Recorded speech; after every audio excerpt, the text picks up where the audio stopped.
अस्सलाम वालेकुम नाज़रीन, तारीख की दुनिया में खुश आमदीद। मुझे डॉक्टर अली कहते हैं और आज की वीडियो बहुत ज्यादा अहम और इन्फॉर्मेटिव है, इसको आखिर तक जरूर देखिएगा। दोस्तों, पाकिस्तान और भारत के माबैन रवायती चपकलश अपनी जगह, लेकिन चंद्रयान 3 मिशन की कामयाबी पर भारत को मुबारकबाद तो बनती है।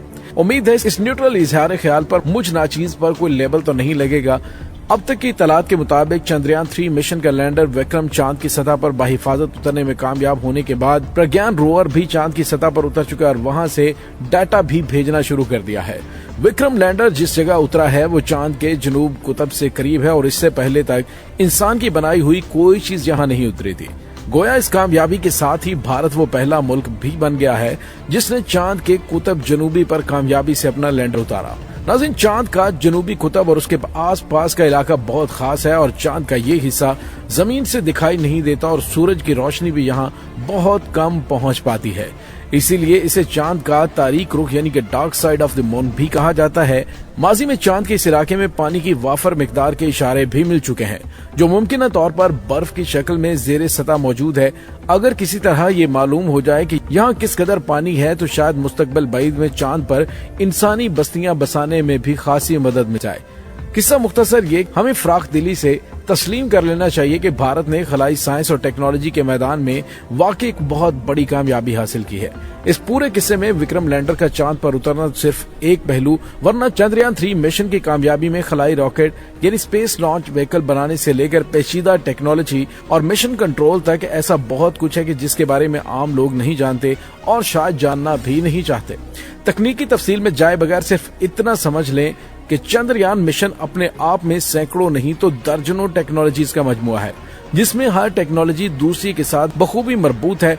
नाज़रीन, आइए अब आपको बताते हैं कि पाकिस्तान का खलाई प्रोग्राम भारत से पहले शुरू होने के बावजूद आज तक इतना पीछे क्यों है। आज से लगभग हर पाकिस्तानी एक सवाल जरूर कर रहे हैं कि भारत चांद पर पहुंच गया, हम कहां खड़े हैं, हमारा खलाई प्रोग्राम आगे क्यों नहीं बढ़ा।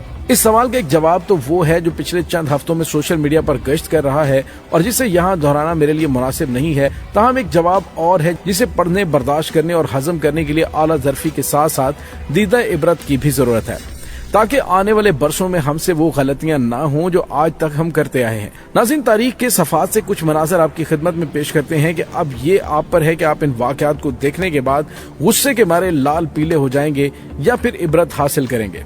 नाज़रीन, ये बात है 1929 में एक किताब शाया होती है जिसका उन्वान letter from a father to his daughter यानी कि बाप के खतूत बेटी के नाम। ये 29 खतूत का मजमुआ है जो कांग्रेसी रहनुमा जवाहर लाल नेहरू ने 1928 में अपनी 10 साला बेटी इंदिरा को लिखे थे ताकि उसे जदीद जमाने का इल्म शऊर दे सके। और खतूत का ये मजमुआ जो आज भी खासा मकबूल है, साइंस से लेकर इंसानी तारीख तक दर्जनों मौज़ूआत का इहाता करता है। ये सिर्फ एक किताब नहीं बल्कि इस बात का सबूत भी है कि कांग्रेसी क़यादत अपनी नई नस्ल को फिक्री और इल्मी तौर पर खूब से खूब तर बनाने के मामले में किस कदर संजीदा थी। नाज़रीन, बर्रे सगीर में पाकिस्तान और भारत के नाम से 2 आजाद मुल्क वजूद में आ चुके हैं। अमरीका ने दोनों मुल्कों के वज़राए आज़म को दौरे की दावत दी है। पाकिस्तान के पहले वज़ीर आज़म दौरे अमरीका पर पहुंचते हैं। अमरीकी हुकाम उन्हें घुमाते हैं, फिराते हैं, अपने यहाँ की चीजें दिखाते हैं और आखिर में पूछते हैं आप हमसे क्या चाहते हैं। जवाब में पाकिस्तानी वज़ीर आज़म कुछ ग़िज़ाई और दिफाई इमदाद की फरमाइश करते हैं। फरमाइश पूरी होती है, पाकिस्तान को अमरीकी तैयारे मिलते हैं और लॉकहेड मार्टिन वाले इंजीनियरिंग से मुतल्लिक अपनी कुछ तनसीबात भी पाकिस्तान में लगाते हैं। ग़िज़ाई ताउन के तहत जब गंदम से भरा हुआ पहला अमरीकी जहाज कराची की बंदरगाह पर लंगर अंदाज होता है तो ऊंटों के गलों में खुसूसी तख्तियां लटकाई जाती हैं जिन पर थैंक यू USA लिखा जाता है। इसी तरह पहले भारतीय वज़ीर आज़म भी अमरीकी दौरे पर जाते हैं, उन्हें भी घुमाया फिराया जाता है। अमेरिका में बनने वाली चीजें और आला तालीमी इदारे वगैरह दिखाए जाते हैं। अमेरिकी हुकाम उनसे भी वही सवाल करते हैं आप हमसे क्या चाहते हैं। इस पर भारतीय वज़ीर आज़म जवाहर लाल नेहरू का जवाब आज तक मशहूर है कि मुझे MIT दे दो। मैसाचुसेट्स इंस्टीट्यूट ऑफ टेक्नोलॉजी अलमारूफ MIT अमरीका का मशहूर आला तालीमी और तहकीकी इदारा है। नतीजतन अमरीकी ताउन से हिंदुस्तान में MIT की तर्ज पर आला तालीमी और तहकीकी इदारे बनाए जाते हैं। उन्हीं में से एक Indian institute of technology IIT है जो आज अपने तालीमी मयार की वजह से दुनिया भर में मशहूर हो चुका है। नाज़रीन, अब देखिए ये 1984 है, कराची में आलमी सनती नुमाइश लगी हुई है। ये वही जगह है जहां आजकल कराची एक्सपो सेंटर कायम है। नुमाइश में पाकिस्तानी खलाई तहकीकाती इदारे स्पार्को का स्टॉल भी है, जहां दूसरी चीजों के साथ साथ एक मॉडल रॉकेट भी रखा हुआ है। इसके साथ लगी हुई तख्ती पर अंग्रेजी में स्पेस लॉन्च व्हीकल लिखा हुआ है। हम जैसे उर्दू मीडियम सरकारी स्कूलों में पढ़ने वाले बच्चों के लिए ये नाम खासा अजनबी और अजीबोगरीब है। वैसे भी जिंदगी में पहली बार किसी रॉकेट का मॉडल अपनी आंखों के सामने देखा है। बाद में मालूम हुआ कि स्पार्को के तहत मसनूई सियारों को खला में भेजने के लिए खलाई रॉकेट SLV के मंसूबे पर काम हो रहा है। यह मंसूबा एक मॉडल से आगे नहीं बढ़ पाया और बिलाखिर अपनी मौत आप मर गया। उसी नुमाइश के मौके पर PIA सियारगाह का इफ्तिताह भी धूमधाम से किया गया। आज भी जब आप यूनिवर्सिटी रोड पर एक्सपो सेंटर के सामने से गुजरते हैं तो बराबर में प्लानिटेरियम का सफेद लेकिन गर्द आलूद गुंबद खामोशी से नोहा खां दिखाई देता है। ये बच्चों और नौजवानों में एस्ट्रोनॉमी और खलाई उलूम यानी स्पेस साइंसेस का शौक पैदा करने के लिए बहुत अच्छा कदम था। अफसोस कि 1984 में जो प्रोग्राम यहाँ दिखाए जाते थे 30 से 35 साल बाद तक वही प्रोग्राम चलाए जाते रहे। अब तो शायद वो सिलसिला भी खत्म हो चुका है। प्लानिटेरियम के इहाते में वाक़े बाग को शादी हाल में तब्दील किया जा चुका है और बाकी की अनकही कहानी आप खुद समझ सकते हैं। नाज़रीन, अब 1991 का साल शुरू हो चुका है। सोवियत यूनियन का इख्तिताम करीब है। अमरीकी महकमा खारजा स्टेट डिपार्टमेंट के सरकारी न्यूज लेटर में एक खुसूसी मजमून शाया होता है, जिसमें बताया गया है कि अमरीकी खलाई तहकीकी इदारे national aeronautics and space administration यानी नासा में लगभग 35% साइंसदान और इंजीनियर्स भारतीय नजाद हैं। ये न्यूज लेटर पाकिस्तान के तमाम अखबारात और जराइद को भेजा जाता है। नाज़रीन, आपको ये बताते चलें कि सर्द जंग के दौरान भारत सोवियत यूनियन का इत्तेहादी और अमेरिका का मुखालिफ रहा। सोचने की बात यह है कि इस सब के बावजूद भारतीय साइंसदानों और इंजीनियर्स की इतनी बड़ी तादाद नासा में कैसे भर्ती हुई। जो फवायद भारत ने अमेरिका मुखालिफ होते हुए उठाए, पाकिस्तान वो फवायद अमरीकी इत्तेहादी होने पर भी क्यों न उठा सका। 1993 का साल आन पहुंचा है और अमरीकी इदारे national institute of standards and technology यानी निस्ट में एक नई डायरेक्टर ने ओहदा संभाला है। ये भारतीय नजाद आरती प्रभारकर हैं, जिनकी उम्र इस वक्त सिर्फ 34 साल है। ये निस्ट की सबसे कम उम्र और पहली खातून डायरेक्टर भी हैं। अब हम फास्ट फॉरवर्ड करके सीधे 2023 में पहुंचते हैं। आज आरती प्रभारकर 64 साल की हो चुकी हैं। वो अक्टूबर 1922 से अमरीकी सदर जो बाइडेन की मुशीर बराए साइंस होने के अलावा व्हाइट हाउस में office of science and technology policy में डायरेक्टर भी बन चुकी हैं। वैसे आरती प्रभाकर को 2012 से 2017 तक अमेरिका की डिफेंस एडवांस प्रोजेक्ट एजेंसी यानी डापा की डायरेक्टर भी रही हैं। 1990 में माइक्रोसॉफ्ट ने भारत में कदम रखा और हैदराबाद दक्कन में माइक्रोसॉफ्ट इंडिया डेवलपमेंट सेंटर कायम किया गया। चंद साल के अंदर अंदर यहाँ काम बहुत बढ़ जाता है, यहाँ तक कि माइक्रोसॉफ्ट विंडोज 95 ऑपरेटिंग सिस्टम की प्रोग्रामिंग का बेशतर हिस्सा भी यही अंजाम दिया जाता है। ग्राफिकल यूजर्स इंटरफेस यानी GUI वाला ये ऑपरेटिंग सिस्टम देखते ही देखते सारी दुनिया में मकबूल हो जाता है और भारतीय प्रोग्रामर्स भी आलमी सतह पर अपनी महारत का सिक्का मनवा लेते हैं। इस दौरान ये बहस भी शुरू हो जाती है कि हैदराबाद, दक्कन और बेंगलोर में किस शहर को भारतीय सिलिकॉन वैली करार दिया जाए। MSIDC उस वक्त अमेरिका से बाहर माइक्रोसॉफ्ट का सबसे बड़ा सॉफ्टवेयर डेवलपमेंट सेंटर भी है, जहां 81,000 मुलाजिमीन काम कर रहे हैं और जिसकी शाखें 11 भारतीय शहरों में मौजूद हैं। आपको ये भी बताते चलें कि 2022 में भारत ने सिर्फ सॉफ्टवेयर एक्सपोर्ट्स की मद में 178 अरब डॉलर कमाए थे। इत्तफाक कहिए ये किस्मत की सितम ज़रीफी के 1995 में ही हुकूमत पाकिस्तान को वर्ल्ड बैंक की जानिब से एक अदद हुक्मनामा मौसूल होता है, जिसमें मुख्तलिफ इस्लाहात तजवीज की जाती हैं। उनमें से एक तजवीज ये भी कि पाकिस्तान में साइंसी तहकीक के सबसे बड़े इदारे Pakistan council for scientific and industrial research को छोटे छोटे मुख्तलिफ इदारों में तोड़ दिया जाए, क्योंकि अपनी मौजूदा हैसियत में यहाँ रिसर्च का कोई काम नहीं हो रहा। ये कौमी खजाने पर बोझ बन चुका है।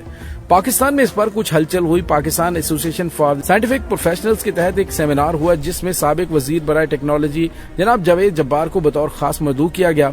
मुकर्रीरीन ने PSIR की तारीख दौड़ाई, कारनामे गिनवाए और उसकी अहमियत पर रोशनी डाली। उस सिंपोजियम में गालिबन डॉक्टर मिर्जा अरशद अली बेग ने अदाद शुमार की मदद से बताया कि इस इदारे के सालाना बजट से मुलाजमीन की तनख्वाहें और दूसरे तमाम अखराजात निकालने के बाद रिसर्च एंड डेवलपमेंट के लिए सिर्फ 12 आने यानी 75 पैसे यौमिया फी साइंसदान बचते हैं। सिंपोजियम के बाद अखबारात में कुछ मज़ामीन भी शाया हुए थे और उसके बाद कुछ भी नहीं हुआ। PCSRI आज तक वैसे का वैसा है। पाकिस्तान के साइंसी मंजरनामे पर इस इदारे का होना या ना होना एक बराबर है, लेकिन ये पाकिस्तान में साइंस और टेक्नोलॉजी का सफेद हाथी बन चुका है। बल्कि एक साहब ने तो यहाँ तक कह दिया कि अब इस इदारे को वाकई बंद कर देना चाहिए, क्योंकि मुर्दे को भी जल्दी दफना देना चाहिए। अगर वो ज्यादा देर तक रखा जाए तो बदबू देने लगता है। नाज़रीन, आइए अब बात करते हैं 1996 से पाकिस्तान में इंटरनेट का आगाज हो चुका है। इब्तदा में सिर्फ पाकिस्तान टेलीकम्युनिकेशन कॉर्पोरेशन ही से इंटरनेट कनेक्शन मिल सकता है। कराची में गेटवे एक्सचेंज से इंटरनेट कनेक्शन के फॉर्म्स दस्तयाब हुए और हर फॉर्म 4 सफ़ात पर मुश्तमिल। हुकूमत को इंटरनेट सारिफीन से न जाने कौन कौन सी मालूमात दरकार हैं, उस पर हदायत भी है कि फार्म की 4 कापियां बनवाई जाएं, जरूरी दस्तावेजात मुंसलिक करने के बाद वहीं जमा करवाई जाएं कि जहां से फॉर्म लिया गया था। वजह पूछने पर मालूम हुआ एक कॉपी तो पीटीसीएल वालों के पास रहेगी, बाकी 3 कॉपियों में से एक किसी हसास वफाकी इदारे को दी जाएगी जो ये जांच पड़ताल करेगा कि दरखास्त दहिंदा कहीं कोई गद्दार या दहशतगर्द तो नहीं। दूसरी कॉपी वजारत दाखिला के पास महफूज रहेगी। तीसरी कॉपी दरखास्त दहिंदा के करीबी थाने को भेजी जाएगी जो उस फर्द के चाल चलन की तस्दीक करेगा। अगर सब कुछ ठीक हुआ तो 4 से 6 महीने में इंटरनेट कनेक्शन दे दिया जाएगा। दोस्तों, इंटरनेट की मकबूलियत तेजी से बढ़ रही थी और लोगों की बड़ी तादाद इंटरनेट तक रसाई की ख्वाहिशमंद थी। ये देखते हुए कुछ निजी इदारों ने भी इस मैदान में सरमायाकारी क्या सोचा और हुकूमत से बात की। बहुत आनाकानी के बाद बिलाखिर हुकूमत पाकिस्तान ने निजी इदारों यानी कि प्राइवेट IPPs को लाइसेंस देने का फैसला किया, लेकिन भारी ज़र जमानत के अलावा टैक्स भी लगा दिए। दरअसल पाकिस्तानी ब्यूरोक्रेसी इस जदीद टेक्नोलॉजी से कोई फायदा उठाने की बिल्कुल भी ख्वाहिशमंद नहीं थी।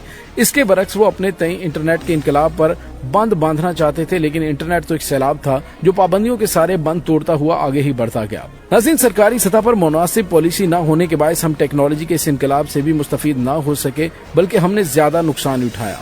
1998 में वफाकी वजीर बराए मनसूबा बंदी एहसन इकबाल की सरबराही में पाकिस्तान 2010 के उन्वान से एक जामे कौमी मनसूबे का आगाज हुआ, जिसका मकसद मुख्तलिफ शोबों में इस्लाहात करना था। कम अज कम मुशाहिदा ये कि पहला मौका था कि जब किसी सरकारी मनसूबे में दुश्मन को जवाब देने की बजाय अपने लिए कुछ करने की ख्वाहिश का इजहार किया गया। उस मंसूबे में गवर्नेंस यानी सरकारी इदारों के इंतजाम और तरीकाकार, आला तालीम, इंफॉर्मेशन टेक्नोलॉजी और ज़राअत को खुसूसी अहमियत दी गई थी। तय ये हुआ था कि पहले मसाइल को बखूबी समझा जाए और उसके मुमकिन हल तलाश किए जाएं ताकि अगले मरहले में पॉलिसी साजी और दीगर इकदामात के जरिए दुरुस्त तौर पर इस्लाहात की जा सकें।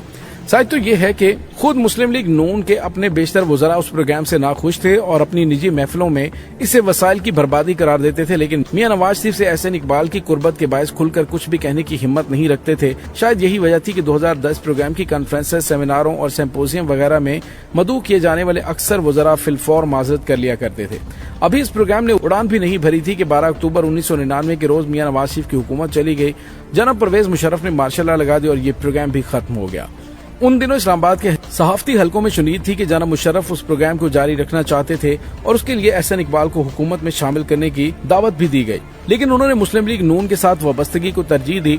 अलबत्ता जनाब मुशर्रफ के दौर में 2010 में प्रोग्राम के खदुखाल से बड़ी हद तक इस्तेफादा जरूर किया गया।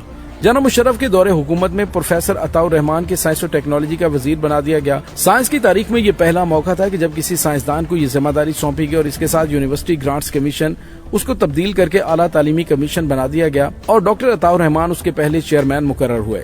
यही वो दौर था जब कौमी सतह के 2 नए कमीशन कायम किए गए, पहला नेशनल कमीशन ऑफ बायोटेक्नोलॉजी 2002 और दूसरा national commission of Nino sciences and technology 2005। पहले कमीशन के सरबराह डॉक्टर अनवर नसीम थे, जबकि दूसरे कमीशन की सरबराह डॉक्टर NM भट्ट को सौंपी गई।